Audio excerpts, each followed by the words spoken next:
bonjour, bonsoir, ou tout simplement salut. Bienvenue dans l'émission sérieusement nommée Culture avec un G. Avec nous aujourd'hui, juste parce qu'il n'a pas encore eu le temps d'avaler, Clément. Bonjour. On dira pas quoi. Mais de même, avec nous, celui qui s'est enfilé rapido un expresso avant de venir, Adrien. Salut, salut. Et enfin, celui qui d'habitude nous gave, mais cette fois-ci, c'est moi qui pose les questions, Flo. Bonjour peut-être, parce que l'accueil... Je sens pas mal de sarcasme dans la personne aujourd'hui. Ouais, un petit peu. Aujourd'hui, aucun Pas de sarcasme, mais de l'orthophonie en vue. On reprend. Aujourd'hui, pas de sarcasme. Beaucoup d'orthophonie. D'espièglerie. C'est le pays de Candy. Non, je voulais dire du sérieux, mais je peux pas être avec vous, les gars. C'est foiré. Non, on en a plus, ça. On en a plus, c'est tout vendu, comme dirait mon grand-père. On a épuisé le stock de sérieux. Il y a bien longtemps. Commençons, les enfants, avec une citation. Ouais. Citation. Elle est courte, mais elle est bonne. C'est pas ça la citation. La citation, c'est, ouvrez les guillemets. La conscience est la voix de l'âme. Les passions sont la voix du corps. Oh. Ouh. C'est sexuel. Non. C'est pas un mec qui a beaucoup écrit sur le sexe qui a dit ça à tout hasard? Non. C'est pas Freud. Ouais, je pensais à Freud. Non, ouais. c'est pas Freud, Ou non. un de ses élèves, au pire des cas. Tu peux répéter s'il te La plaît? conscience est la voix de l'âme. Les passions sont la voix du corps. C'est un philosophe. C'est un philosophe. Français? Français. Est-il encore vivant? Non. Descartes. Non. Ce n'est pas Descartes. Des Lumières? Des lumières, oui. Non, c'est pas Mais parce pas que ça tous les parle de étages. passion du corps qu'il y a Descartes C'est dedans. pas Voltaire? C'est pas Voltaire. Non, Tu disais?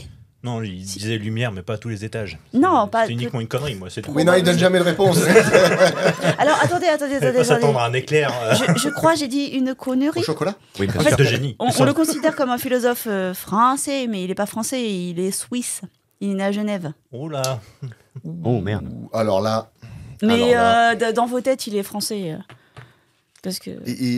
on le connaît, ses ouvrages, on sait ce Bien qu'il... sûr, Attends, vous connaissez merde. ses ouvrages. Ah ouais? Mais oui. Il Il est apportait du des roses 19e? à sa mère le dimanche. Non. C'est pas Voltaire? Ce n'est pas Voltaire. Non. Et il n'apportait pas de rose à sa mère le dimanche, puisque il a eu une enfance difficile. Ah. Oui, je crois qu'il a perdu... Ouais, orphelin de mère très jeune. Sa vie est marquée par l'errance. Donc non, il n'en est pas de fleurs à sa mère le dimanche. Il est connu que pour le côté philosophe de son œuvre, ou il a fait autre chose? Est-ce qu'il a peut-être écrit des récits? Il est écrivain et philosophe, donc il a écrit plusieurs types de récits, mais à Il est chaque mort fois quand? philosophiques. Pardon? Il est mort quand? Il est décédé le 2 juillet 1778 à Ermenonville. Putain, je suis sûr qu'on va dire le nom, on va dire évidemment, parce que c'est en fait le côté suisse qui me tient dans la tête là. Mais je sais plus. Ça peut pas être... Honte sur moi. Ouais, non, c'est pareil, le côté suisse, ça me plante complètement. Non, justement, c'est moi qui me dis, mais en fait, oui, j'ai une reminiscence très lointaine. Et alors, ce qui est intéressant, c'est que donc il a très peu connu sa mère et il a eu une enfance difficile. Et pourtant, une bonne partie de son œuvre a été destinée à réfléchir justement à l'éducation des enfants. Ah, attends. J'attends. Je suis là, j'attends. À l'éducation des enfants, il a joué un rôle dans la Révolution ou pas? Ah non, il est mort. Ah oui, Bah non, oui, c'est vrai, il est ça, mort. il est mort. Oui, t'as dit en 88, il est mort. Il est mort en 1778. Ouais, j'avais au moins le 8. Et il est né le 28 juin 1712. Voilà. Là, le traité dans lequel il écrit La conscience est la voix de l'âme, les passions sont la voix du corps, s'appelle l'Émile. Émile. Prenez un chewing-gum, Émile. On a du mal, ce bâtard, quand même. Au pire des cas, on peut pas inverser le processus. Tu peux pas nous dire le nom du mec et on te dit ce qu'il a dit. Alors, il a un prénom composé et puis il a un nom de famille qui commence par une couleur de cheveux. Jean-Pierre. Non. Jean-Charles Rousseau. Bah oui, et Rousseau, mais oui, putain. Bah oui, Rousseau. Mais c'est pas Jean-Charles. C'est Jean-Jacques Rousseau. Je peux l'appeler comme je veux. Et oui, voilà, mais oui. Jean-Jacques Rousseau. On était vraiment pas Bon. loin. Hein. Bien lancé par Flo et rattrapé par Clem. Non, mais c'est honte à nous, honte à nous, Ouais, honte à nous. ouais, On balance franchement, Voltaire, on oublie Rousseau, quoi. C'est tout, quoi. Bah, en plus, pourtant, je suis en train de passer mon code pour la moto. Je le sais, je connais Rousseau. Du coup, mais... J'avoue. Sans pote à toi. Un peu. Ok. Alors, c'est parti pour les questions les vraies, enfin. Oui. C'est quoi des papardelles? C'est un animal? Ce ne sont pas des animaux. C'est quoi les papardelles? C'est une variante de nouilles. Oui. Oui. Oui. Ah bah vas-y, on va. T'as commencé, tu finis. Elles sont comment les fourrés à la viande, non, je sais pas. Ah non, mais fromage. franchement, t'es proche. Moi, je dis on valide pour Adrien. Tu m'énerves, tu m'as tué ma question. Celle que je pensais que vous alliez passer 10 000 ans. Et les papardelles, les papardelles, ce sont des pâtes. Ce sont des pâtes très larges, comme des fettuccine ou des tagliatelles. Non, mais tu sais, les pâtes longues, plates, mais très très larges, consommées en Toscane dès la fin du Moyen-Âge. Elles sont mentionnées dans un texte du XIIIe siècle. Alors c'est marrant que tu dises fourrées à la viande parce que traditionnellement elles sont cuites dans un bouillon de viande ou accompagnées d'une viande en sauce. Voilà. Ça viendrait du verbe papare en italien qui signifie dévorer. Et d'après le site de Barilla, La référence. parce que ils en font pas des tonnes, Du beurre et l'italien. ça viendrait de l'italien papare qui signifierait manger avec une joie et un plaisir presque enfantin. Donc manger avec une joie et un plaisir presque enfantin en un mot, ils sont forts les Ah, Italiens. Ils aiment bien faire très court. C'est pas mal, c'est pas mal. Voilà. On C'est est bien. quand même plus fort en spaghetti qu'en philosophe français. C'est quand même bizarre. C'est fou. Question suivante. À ce jour, quel est l'objet d'origine humaine le plus rapide au monde? Un objet. Vous avez fini de jouer aux échecs avec ce putain de truc là? Quel est l'objet d'origine humaine le plus rapide au monde? C'est un objet spatial. Oui, C'est c'est pas. pas ma connerie. Non, c'est pas un. C'est- C'est pas un satellite avec un moteur. C'est pas un prototype de moteur à réaction ionique. C'est pas ça qui a été lancé dans les Je années. lui ai pas demandé quel était son moteur de prototype de réaction. Non, si, je crois qu'on a balancé un satellite avec un moteur ionique à. Mais Ah, là, on c'est prend là tout. en fait, il a réussi à atteindre la vitesse la plus rapide Oui. possible, pas grâce à ses moteurs. Ah, c'est par les mouvements avec les. Oui, parce qu'il est la en fronde. orbite. Non, c'est pas ça. Il doit être au loin, au fin fond du système solaire et on le fait passer avec un mouvement de fronde par Il des n'est pas planètes. du tout au fin fond du système solaire. Il est Ah en bon orbite de la Terre? Il est en orbite, mais pas de la Terre. C'est un objet humain, Oui. spatial. Oui, spatial, Qui est humain. dans l'espace, mais qui est pas autour de la Terre. C'est plus loin Voilà. dans le. C'est un satellite du coup, non? Oui, c'est un C'est une satellite, sonde, c'est une sonde. Une sonde, Oui, ouais. une sonde, Voyager. Non. C'est quoi celle qui est partie sur pas sur Mercure, sur Mars. Vénus là? Il y en a une qui a pris un cliché de Vénus il y a peu. Alors, c'est peut-être celle qui a pris un cliché de Vénus, mais c'est pas le but de sa mission. Oui, mais en tout cas, je veux dire, c'est elle qui a fait ce record de vitesse du coup. Oui, c'est ça. Non, c'est putain, pas j'ai pas le Explorer, l'autre. Non. Voyager, Ça, c'est- C'est un nom non, de c'est pas stylo-plume. Duster, Bic. Waterman. Non, Ah non, de stylo. bon, on y est presque. Waterplan. Non, pas Mont Blanc. Parker. Très bien. Ok, bah, vas-y. Merci, notre lanceur de spaghettis préféré. Là, t'as lancé des papardelles au mur Une grosse papardelle. parce que ça a bien collé là. Des feuilles de tagliatelle. Des feuilles de lasagne. Bravo. C'est Ouais, la mais bon. sonde Parker. Et elle va où celle-là? Il avait bien Alors appris. celle-ci, elle va en orbite autour du Soleil, Ah, au plus près possible. C'est pour ça que quand tu dis aux confins du système solaire, bah en fait non, c'est au cœur du oui. système Non, mais solaire. Je pensais, tu sais, à la sonde qu'on a envoyée avec la description de l'humanité, sa place dans l'espace, Ah oui, oui, et oui. le disque d'or à l'intérieur, Hum. qu'on a envoyé loin, et je pensais qu'à force de passer, tu sais, à proximité des planètes, elle commençait à faire gagner de la vitesse. On a envoyé le disque d'or de quelle chanteuse? Ayana Nakamura. Ouais. Ah bah bien, on va se faire atomiser la gueule. Hein. Ah, c'est sûr. Et du coup, oui, la sonde Parker, fabriquée donc par la NASA, a parcouru 140 km en une seconde, atteignant donc la vitesse de 532 000 km/h. Pas mal. Ouais, Ah ouais. c'est plutôt pas mal. Alors, fabriquée par la NASA, mais dans laquelle il y a des éléments qui ont été fabriqués par des laboratoires français. Youhou, cocorico. Ouais, cocorico. Parker Solar Probe, lancé le 12 août 2018, pèse 685 kilos. Et elle a utilisé 7 fois l'assistance gravitationnelle de Vénus pour Voilà. obtenir les accélérations successives qui lui ont permis donc d'atteindre cette vitesse. C'est l'effet fronde. Voilà, c'est ça. Tu te fais capturer par le champ gravitationnel du planète, tu fais une sorte de chute libre dans l'espace, mais après tu repars vers la vitesse. C'est comme ça que tu gagnes la vitesse. Exactement. Par contre, du coup, c'est des labos français qui ont fabriqué des trucs. Les Américains, ils ont dû se dire, ils nous emmerdent. Eux, et à chaque fois, ils participent, mais ils nous emmerdent. Et faites-leur faire les boutons, là, des commandes, les trucs. On va dire qu'ils ont bossé dessus. Les stickers là, qu'on va mettre dessus. Les poignées de porte, là. Il reste à espérer qu'elle ne fonde pas parce qu'elle sera à moins de 7 millions de kilomètres de la surface du Soleil et devra faire face à des températures avoisinant les 1400 degrés. Ouais. Et donc son projet, son but, c'est d'étudier les vents solaires. Merci copain. Nouvelle question. Qui est le batteur de Chief and the Gang? Oh, c'est pas moi. Déjà, c'est pas moi. C'est quelqu'un qu'on devrait connaître, pas. Oui, tout à fait. C'est quelqu'un que vous connaissez. Donc le batteur, c'est quelqu'un qui, non pas qui bat, hein, mais c'est quelqu'un qui fait de la batterie. Oui. Voilà, d'un groupe qui s'appelle Chief and the Gang. On le connaît parce qu'il a fait partie d'un autre groupe ou il a créé un autre groupe avant de devenir batteur. Vous le connaissez pas pour ses talents de batteur. Ah, pour autre chose. Il a fait une carrière complètement différente. Il a fait une carrière complètement différente. C'est un acteur. Ce n'est pas un acteur, ce n'est pas un chanteur. Ce n'est pas un politicien. C'est un pilote de course. Non. Il est français. Il est français. Il est français. Il est vivant. Il est vivant. C'est un homme. C'est un homme. Il a des jambes. Il a des jambes. Excusez-moi, je vois les questions. Il a des chaussures, celui-là, non? C'est bon. Celui-là, il a des chaussures. Qu'est-ce qu'il a fait dans la nuit du 2 au 3? Il est beau. Il a pas. Il est beau. Parce que s'il est moche, je l'ai forcément oublié, certainement. Il n'a pas fabriqué des pièces pour Aston Parker. Non, il n'a pas fabriqué des pièces pour Aston Parker. Il n'a pas de cheveux, donc il est beau. Il n'a pas de cheveux. C'est pas Clément. Oula. Je me sens tout chose. Si tôt le matin, ça commence vite là. Moi, excusez-moi. Oh putain, salaud. J'aime bien parce que Clément, se rase la tête. Soit il se sent tout chaud, soit il se sent tout chose.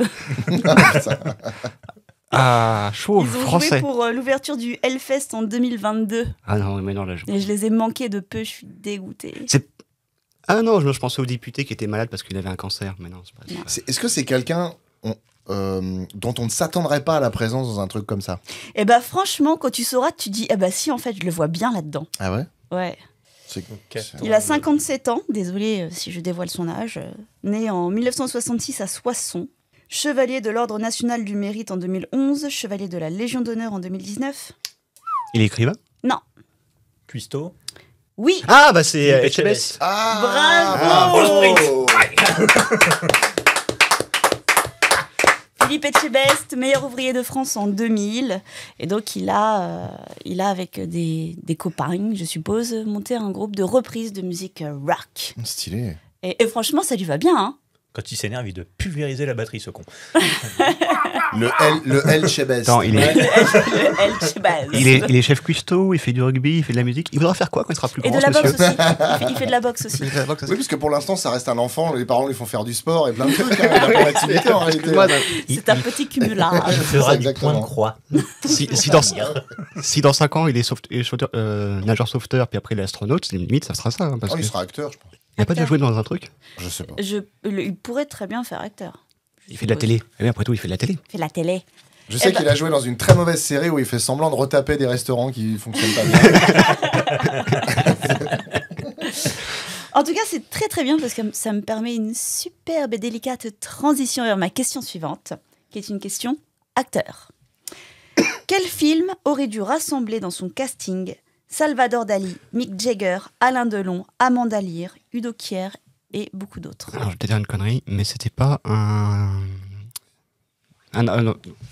c'était pas Non, c'était pas ça. Lord of the Ring?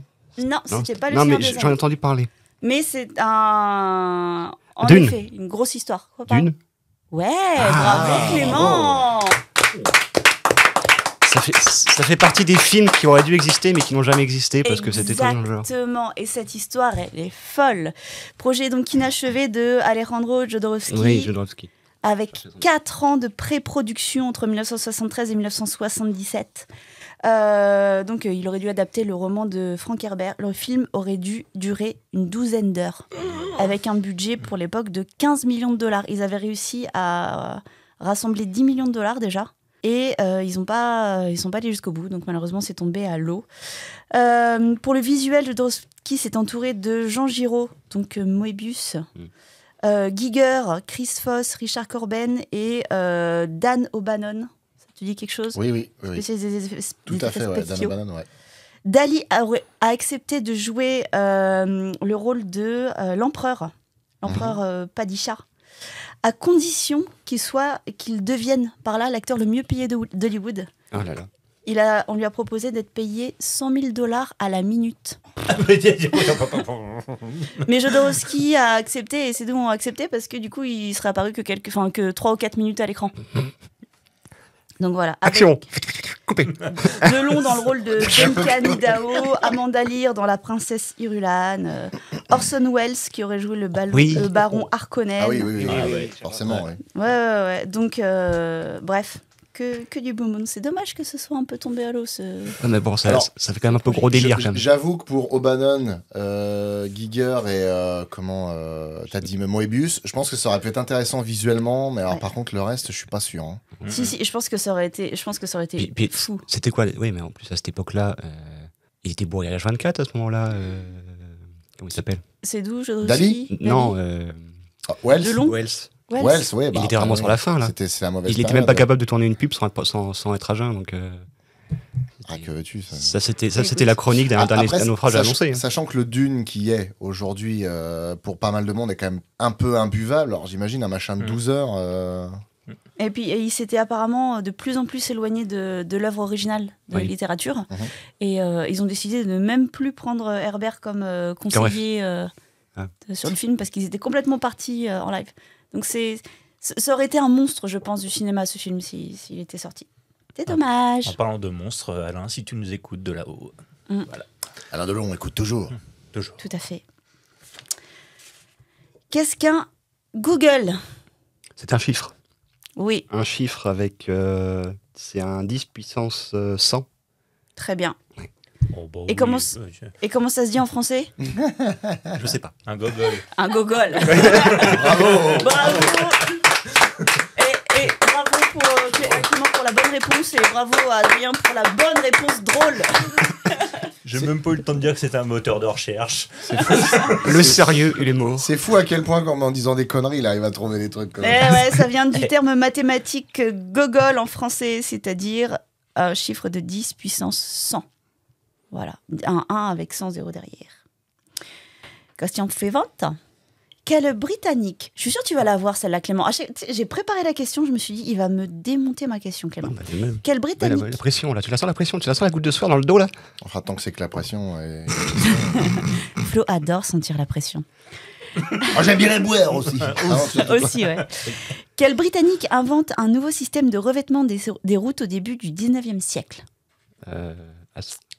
L'asphalte en fait. John Dunlop. Dunlop, oui. Non. Goodyear. Dunlop et Goodyear, c'est les pneus qu'ils ont inventés. Là, c'est le revêtement. Ouais, mais ils ont... Oui, mais en fait, parce qu'ils avaient fait des pneus vachement fragiles qui restaient sur la route. Du coup, ils ont fait du revêtement sans le vouloir. Un système de pierres concassées et aplanies avec un lourd cylindre qui permettait de remplacer les routes pavées qui étaient tout le temps inondées, disjointes. Enfin, c'est de l'asphalte en fait. Mais le nom, c'est Peter Macadam. Macadam. Ah oui, Macadam, écossais. Oui, mais c'est ça. C'est le nom que je cherchais. Non, mais c'est vrai. Exactement. Et même lui, il a laissé. Il est surpris. Putain, j'ai eu raison. Pour Macadam, pourquoi pas, mais pas pour Peter, non. John Ludon Macadam et pas MC Adam. Hein. Huawei représente. Qui donc était curateur des routes et qui s'est employé à... Il était cantonnier, quoi. Ouais, à améliorer les routes. Ouais, mais ça a été une vraie révolution. Grâce à lui, les calèches roulaient à plus de 9 km/h. C'est-à-dire ça a triplé la vitesse de déplacement. Speed à l'époque. Ce cheval va en dessous de 9 km/h. Le calèche explose, c'est satanique. Putain, mais c'est fou ça. Plus tard, on a amélioré le procédé. Tiens, je vais continuer la question. Plus tard, on a amélioré le procédé en goudronnant ces routes, puisque les pierres concassées comme ça, lorsqu'il y avait du passage dessus, ça faisait de la poussière. Donc pour éviter d'avoir les remontées de poussière, on a mis du goudron sur ces routes. Qu'est-ce que ça a donné comme matériau, ce macadam goudronné, comment ça s'appelle? Ça vient de l'enrobé. Non, ça vient du mot goudron en anglais. Tar. Ouais, et donc ça fait macadam goudronné, ça fait du... C'est utilisé sur les aéroports. Tarmac. Très bien. Tarmac. Ah putain, faut aller le chercher celui-là. Bref, existé en 1901, qui vient de tar, donc le goudron, et mac pour le macadam. Ah, puis t'as pas jamais appris un truc. Putain, j'avais Tarama, mais. Du tarama. Putain, j'étais au tarama. Air France 375, piste Bligny, s'il vous plaît, piste Bligny. Ça, c'est quand il se pose à Istanbul. Ça. Petite question. Il y a trop de tzatziki. Arrêtez, redécollez, puissance moteur. Il est kipiti. Où peut-on trouver des plantes piranha? Dans Super Dans Mario les rêves Bros. de Florent. Bravo. Dans quoi? Non, alors, non. Là, je suis sûr, il y a un truc qui va pas. Ça fait 3-4 réponses qu'il donne à chaque fois. Même lui, il comprend pas, il hallucine. Qu'est-ce qui t'arrive aujourd'hui? Ah, j'en sais rien. Moi, je suis sur un manuel de la connerie et ça marche. C'est fou. Alors là, tu vois, Ça fonctionne. j'ai lu ça dans les miettes de pain suisse. Là. Donc, Ah, juste parce qu'on n'a pas forcément tous entendu au micro, t'as dit Super Mario? Bros. Oui, c'est les plantes dans les tuyaux. Là. C'est les plantes qui sortent des tuyaux. Donc, plantes carnivores vivant généralement dans les tuyaux. Le royaume champignon. Il en existe des vertes, des rouges. Et des pas mûrs. Elles ne sortent pas si quelqu'un est collé au tuyau ou au-dessus du tuyau. Première apparition en 1985 dans la plante piranha. On est très loin de Rousseau quand même. Excusez-moi, mais on a changé de domaine. Tu me le dis si t'en as marre que je t'explose tes questions. Non, j'aime quand c'est pas Clément qui explose mes questions. Je vous présente le code d'Hammurabi. Oui. Code qui a été rédigé donc pour le royaume de Babylone dans l'Antiquité, donc royaume mésopotamien avec le roi Hammurabi, qui est l'un des premiers textes on va dire, législatifs écrits. C'est un texte qui est basé sur la loi du talion de la proportionnalité, c'est-à-dire que en général, si par exemple une personne crève un œil à quelqu'un, et ben en retour, la personne la personne qui a fait l'acte aura l'œil crevé, d'accord ? Sauf que dans beaucoup de cas, on ne peut pas savoir qui est le coupable. Quel était le procédé général mis en œuvre pour définir la culpabilité d'une personne? Ah, Dédé, Attends, j'ai plus de miettes là. vas-y, t'as pas une connerie à sortir? Par exemple, si quelqu'un ment, si jamais on soupçonne quelqu'un d'adultère, si jamais on soupçonne quelqu'un d'avoir jeté un mauvais sort. Faut qu'il y ait des témoins, un nombre de témoins. Déjà, on essaie d'avoir des témoins, mais s'il n'y a pas de témoins, Une caméra de sécurité. non. Je tente tout, on sait jamais. C'était une épreuve physique, c'était. Oui, ça peut être considéré comme une épreuve physique, oui. C'était un jugement aléatoire, du coup. C'est une forme de jugement, mais... On y va un peu à la one again, genre on va lui faire ça, si jamais il loupe, c'est que... C'est ça, c'est un peu ça, un ouais. peu comme les sorcières, genre on la jette à l'eau, si elle flotte, c'est une sorcière, si elle flotte pas, bah... C'est exactement l'idée. Ouais. Donc genre on tu fait l'as quoi? fait marcher sur des charbons ardents. Non, Non, Tu non, lui non. fais avaler un coléoptère. Non, mais en Tu le fait, fais manger c'est... par un lion, tu vois si elle ressort. C'est peut-être ça d'ailleurs qui a inspiré ce qu'on faisait aux sorcières. Hein. Lord Ali. Ouais. Alors c'est un truc qu'on faisait... C'est comme les sorcières. On les jetait dans l'eau alors. Ouais, c'est ça. Et il Donc- fallait qu'ils... Qu'ils survivent. Ah, ok. d'accord. Encore, si tu me jettes dans l'eau, ça va, mais il n'y a pas un twist dans l'histoire. Genre, les pieds dans le béton et une balle dans la Alors tête. si, justement. C'est un code du XVIIIe siècle avant Jésus-Christ. Oui, Ah oui. Donc ça date d'il y a 20 siècles. Et donc on le met à l'eau. Et alors les spécialistes de la Mésopotamie antique aujourd'hui disent que ils étaient probablement lestés. Mhm. Et le but était probablement pas simplement de tremper dans l'eau et de ressortir, mais soit donc d'être lesté, d'être jeté au fond du fleuve et de remonter, ou alors carrément de traverser le fleuve. D'accord ? Donc lesté ou non lesté, mais en tout cas, voilà. Sachant que le fleuve, c'est l'Euphrate, il me semble, le plus proche de Babylone. Et donc, il fallait y survivre. La mafia de Chicago. Je ne résiste pas à vous lire un petit passage du code d'Hammurabi, le 2e article de loi. Si un homme a jeté un sort sur un autre homme et ne l'a pas convaincu de tort, celui sur qui a été jeté le sort ira au fleuve. Donc celui qui dit avoir reçu un mauvais sort. Il se plongera dans le fleuve. Si le fleuve s'empare de lui, celui qui l'a incriminé prendra sa maison. Si le fleuve l'innocente et le garde sauf, celui à qui a été jeté le sort sur lui est passible de mort. Celui qui s'est plongé dans le fleuve prendra la maison de celui qui l'avait incriminé. Donc là, si t'accuses ton voisin de quelque chose, tu réfléchis à 2 fois.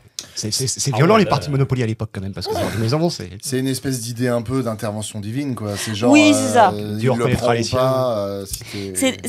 Le roi est tout puissant et de toute façon, il est protégé des dieux. Donc, il doit avoir la réponse. Il peut pas dire je sais pas. Il faut bien trouver un truc. C'est un truc à faire, cela dit, nous par exemple ici là. On te balance à l'eau et on récupère ta maison, Ouais, etc. c'est C'est ça ouais, c'est ça. C'est genre si jamais tu portes plainte contre quelqu'un, si t'es de mauvaise foi ou de bonne foi, on sait pas, donc on te met dans la scène. Si jamais t'attrapes des maladies, bah, c'est que t'es en mauvaise foi. En fait, t'es de Bon, bah, mauvaise voilà. foi de toute façon, parce que dans la scène, tu mourras. Ah, c'est ça. Voilà. Remarque, ça va Ah, ça va égrener. déblayer. Puis c'est pratique, tu laisses les corps sur place en plus. Quel pays refondé, ou fondé plutôt, en 1822, a été fondé en 1822 par l'American Colonization Society? Refondé. Fondé, disons qu'il y avait déjà des territoires souverains qui existaient là, mais on a décidé de prendre ce morceau et de dire on en crée un pays là, En Afrique. en Afrique. Libéria. Le Libéria. Bravo Clément. Oh. Des esclaves affranchis qui ont voulu faire le voyage retour en Afrique, même s'il n'y avait pas forcément de lien personnel avec l'Afrique, pour établir un nouvel état de libre. D'où le nom Libéria. Exactement. Ah. Et ben vous gagnez une encyclopédie Larousse. Bravo. Ah, vous n'avez pas besoin manifestement. Non. Et ce qui est très drôle, c'est que, enfin, ce qui est pas drôle du tout, pardon. Ouais. C'est qu'il y a eu plein de morts. C'est ça, c'est exactement Mais ça. exactement Ça a ça, été parce qu'en garci fait, sur les- Connerie. Les anciens finir par esclaves mourir derrière. afro-américains, donc les affranchis afro-américains, sont partis s'installer au Libéria. Et participer à la traite de l'esclavage. Et, pardon Participer à l'esclavage. Et ont participé là-bas à l'esclavage d'une certaine forme, puisqu'ils se sont considérés comme étant des citoyens suprêmes, supérieurs dans leur nouveau pays. Et les Africains de souche qui habitaient déjà sur les territoires du Libéria ont été considérés comme de la main-d'œuvre des nouveaux esclaves, en fait. Donc, ils ont réduit en esclavage les habitants qui étaient déjà là. C'était assez typique de l'époque d'avoir des gens qui militaient à la fois qui militaient surtout pour leur libération personnelle, mais après, une fois qu'ils retournaient dans un système où l'esclavage était fréquent. Moi, ce truc que j'aime beaucoup, il y a un film qui est bien, c'est comment il s'appelle un film de Spielberg, La Amistad. Oui, mais on dit pas que le mec à la fin, quand il retourne en Afrique, Ouais. il y a des. Alors, faut y aller doucement, mais il y aurait des sources qui parlent qu'il serait une fois libéré, il retourne en Afrique, il reprend la vie normale, et la vie normale, là-bas, c'est participer à la capture et à la vente de personnes. D'accord. Ah oui. Voilà, je t'ai niqué du temps. Allez, encore une question. Quel est le sport extrêmement populaire, sport de rue, pratiqué en Asie de l'Est et du Sud-Est, qu'on ne voit pas du tout, quasiment jamais en France? Ah, bah, c'est pas les pétanques alors. Non. Le cricket. Non. Non, en Asie de du Sud rue. et du Sud-Est, sport Ouais. de rue. Mais on connaîtrait. Si vous êtes cultivé, oui. Ah, mais je t'emmerde. C'est très très populaire, surtout au Vietnam. C'est quoi? C'est de l'acrobatie? C'est Non, ça se joue avec un sport d'équipe? Oui, tu peux jouer à... Alors seul, c'est compliqué, mais c'est compliqué à deux ou en équipe. Et une balle? Il y a quelque chose, mais qui n'est pas une balle. Il y a un carré? Un carré? Il y a un cube? Non, c'est ni cubique. C'est vieux. C'est un truc qu'on ne fait plus en France depuis très longtemps parce que c'est vieux, c'est oublié. Non, je crois qu'on l'a jamais fait en France. On l'a tout jamais fait en simplement. France. Il y a Ah un ouais. volant? Ouais. Le badminton. Non. Non, bah non. Le volant. Attends, ça se joue en équipe. Il y a un La volant. course automobile. Donc il y a une raquette? Non, il n'y a pas de raquette, justement. C'est t'as pas le juste droit aux un mains. volant. Avec la tête? Avec en partie la tête. Partie la tête. La tête et les pieds Avec Ouais. la bouche. Avec un volant, c'est quoi cette histoire? Et presque... Ah, tu dois faire. Tu peux utiliser presque... Ouais, Oui, c'est non, ça. d'accord, mais c'est ça. quoi le sport en fait? Ça, Presque le- toutes les parties du corps, mais pas la main, quoi. Je me suis fait agresser par une fougère. En fait, le nom de ce sport, parce que je pense que vous ne le connaissez pas, le nom de ce sport est composé... Tu nous poses des questions pour lesquelles tu penses qu'on n'a pas la réponse. C'est quand même vachement vache Elle est comme méchante, mentalité. elle est Méchante. méchante, hein. C'est un nom composé de... Le Tinknai. Non, d'une partie de l'objet qui est utilisé Oh. et d'un autre sport que vous connaissez qui est hyper populaire. Vos balles. Non. Vos balls. Bah, dans le volant, il est composé de quoi? Vos élans. Ballon. Mais non, l'objet volant, pas le mot. Les plumes. Voilà. Et donc c'est le plume, Plume pied. presque. Plume tête. En anglais, Plume head. Plume foot. plume foot. Bravo. Oh, Ah bah là, mes aïeux. Et je vous invite à aller voir à quoi ressemble le plume foot. C'est vachement cool. En fait, c'est des dribbles, c'est des jongles avec cette espèce de volant. Alors, c'est un volant plus gros, hein, et puis le bout du volant, ça fait un petit peu comme un ressort. Et donc, le but, c'est de se les envoyer les uns les autres. Mais me regardez pas comme ça, c'est vachement cool. Je sais que le sport, ça vous touche pas trop, mais, Non, c'est pas mais vrai. zut. C'est pas vrai, mais non, c'est juste que n'a rien à foutre. En fait. non, c'est pas ça, mais c'est... Non, il faut jamais dire ça. Il faut jamais dire ça de la culture. On va finir, parce que là, je sens que t'es à bout. Non, pas du tout. Abu Dhabi, ouais. Oui. Oh. Abu Dhabi, c'est quand t'es à poil? Oui. Très bien. Qui a dit « Je ne pourrais croire qu'à un dieu qui saurait danser » C'est beau. Quelqu'un qui a dit beaucoup de conneries, mais ça, j'aime bien. Belge? Non. Je sais que tu pensais, toi. C'est une femme? Non, ce n'est pas une femme. C'est un homme, du coup. C'est un porteur de bite. Vivant? Mort. Mort? Humoriste français? Non, il est ni humoriste ni français. Politicien? Non. Américain? Non. Anglais? Non. Irlandais? Non. Italien? Non. Espagnol? Non. Allemand? Oui. C'est allemand? C'est un allemand et je pourrais pas vous faire la citation en langue originale parce que je pourrais pas. Oh, tente. Non, déjà, je l'ai pas. Gigote, déjà, c'est bien, mais après... Ah, super. Tu gigotes? Je vois pas le rapport. Jawohl, colonel. Qui ne saurait pas danser, c'est un allemand. T'as rigolé quand je dis c'est un Je ne humoriste. pourrais croire qu'un dieu qui saurait danser. Je ne pourrais être... Ah oui, d'accord, ok. Donc c'est quelqu'un qui affirmait ouvertement qu'il ne croyait pas en Dieu. D'ailleurs, qui annonçait la mort de Dieu. Écoute, bah c'est Nietzsche. C'est Nietzsche, bravo. Ah. C'est Bien, Friedrich c'est Nietzsche. Gott ist tot. 15 octobre 1844, mort le 25 août 1900. Et voilà. Quel sens de l'humour, c'est allemand. Dis donc. Ah, attends, oui, non, t'as dit... Grosse marade, Oui, pardon. grosse marade. T'as dit né en 1844, c'est ça? Oui. Enfin, Ouais. j'ai pas dîné, mais c'est ce que je voulais dire. Oui, non, mais c'est pas ça, mais parce qu'en fait, t'as dit est mort en 1900. 1900. Je me suis dit, putain, 1900 quoi? 1900 Non, c'est 00 tout 1900 pile. court, ouais, d'accord. Tout pile. Autant pour moi. Donc voilà, écrivain, philologue, philosophe allemand. Philosophe, oui. Qui Oui. a été repris pas mal par des gens pas très bien intentionnés. Et il a écrit ça dans Ainsi parlait Zarathustra. Ah. J'ai jamais lu. Hey. Eh bien, messieurs, c'était un plaisir de vous avoir avec moi aujourd'hui. Madame. Et je vous dis à bientôt pour une nouvelle mission. À bientôt. À très vite.